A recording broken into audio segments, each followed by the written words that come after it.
Morning, Hymer. So today it's time to fix the missing stripe. Yeah, the middle stripe fell off somewhere on our journey between the Auvergne and the Mediterranean in 2015, and we finally got round to tracking down a replacement stripe and the means to fix it. Also need to re-glue that one.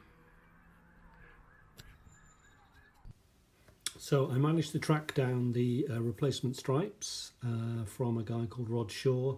He's on the Classic Hymer Facebook site, and this is what arrived. As you can see, really well packaged, marked up as fragile, and what he's manufactured are sets of the 3 stripes. I went for ours is a left-hand drive Hymer. I went for the left-hand side. I only needed the middle stripe, but you get a pack of 3, and you know, they're in the original pebble finish, so that's all good. They just need painting up and sticking on.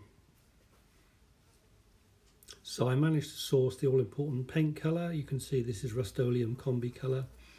The colour is RAL Green Blue 5001.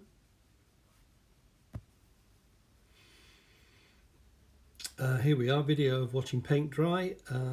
I applied 2 coats of the Hymer Blue, and then for fixing it, Puraflex 40 was what Rod recommended, and liberally applied it around the edges and down the middle. The main thing I learned from this was this is tricky stuff to get off, so you need to make sure you clear any excess off the signs before it cures. It takes a couple of days to cure, but there we are. Doesn't look too bad. I'll put links to all of the products I used in the description below, and also Rod Shaw's details.